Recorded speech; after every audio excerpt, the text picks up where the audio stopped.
নানা সংকটে চট্টগ্রাম বন্দরে স্বাভাবিক ব্যবসায়িক কার্যক্রম বাধাগ্রস্ত হচ্ছে বলে দীর্ঘদিনের দাবি ব্যবসায়ীদের। এবার তা স্বীকার করে অর্থমন্ত্রী জানালেন, সমাধানে বন্দর কাস্টমস উভয় সংস্থার সমন্বয়ে কার্যক্রম দ্রুত করার সিদ্ধান্ত নেওয়া হচ্ছে। এ লক্ষ্যে নেওয়া হয়েছে সুনির্দিষ্ট পরিকল্পনা।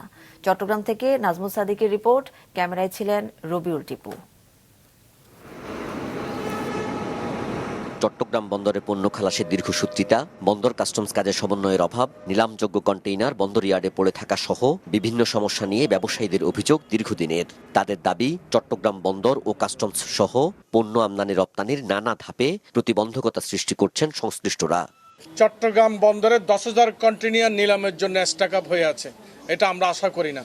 এবং যে প্রক্রিয়া কাস্টমসে চলছে, আরও 10,000 কন্টেইনার স্টক আপ হবে, কারণ এখানে অনেক অসঙ্গতি আছে, অনেক নিলাম প্রক্রিয়া আছে যেগুলো আমলে নিচ্ছে না। এতদিন বিষয়টি ব্যবসায়ীদের অভিযোগ ছিল। এবার অর্থমন্ত্রী স্বীকার করে নিলেন, নানা নিয়ম নীতির মাধ্যমে স্বাভাবিক ব্যবসায় বাধাগ্রস্ত করার বিষয়টি। দ্রব্যমূল্য, উচ্চ দ্রব্যমূল্য, এর অনেকটা কারণ হচ্ছে পোর্টে এক্সট্রা অতিরিক্ত খরচ হয়, কাস্টমসের দীর্ঘসূত্রিতার বিষয়টা বারবার উঠে এসেছে। এখান থেকে বেরিয়ে আসার জন্য ইতিমধ্যে আমরা ডিরেগুলেশন আমাদের বাজেটে সরকারের পক্ষ থেকে বলা হয়েছে। বন্দর ব্যবহার ছাড়া প্রায় অচল তৈরি পোশাক শিল্প খাত, কিন্তু বন্দর কর্তৃপক্ষের নীতিগত ভুল ও অসহযোগিতামূলক সিদ্ধান্তে চট্টগ্রামে গার্মেন্টস শিল্প প্রতিষ্ঠান প্রায় হারিয়ে যাচ্ছে জানিয়ে এ থেকে পরিত্রাণ চান এ খাত সংশ্লিষ্টরা। বিদেশি শিপিং লাইন কোম্পানি তারা উইদাউট ব্যাংক ডকুমেন্ট বিদেশে আমাদের পণ্যগুলো ডেলিভারি দিয়ে ফেলতেছে।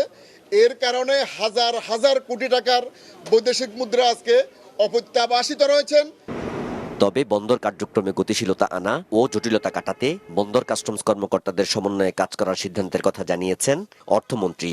কোথায় কোথায় সমস্যাগুলো আছে, প্রত্যেকটি সমস্যা আমরা আইডেন্টিফাই করেছি, চিহ্নিত করেছি, এবং প্রত্যেকটি সমস্যার সমাধান কি হওয়া দরকার সিদ্ধান্তও নিয়েছি, এবং কত সময়ের মধ্যে কোন সিদ্ধান্তটা বাস্তবায়ন হবে সেটারও সিদ্ধান্ত নিয়েছি।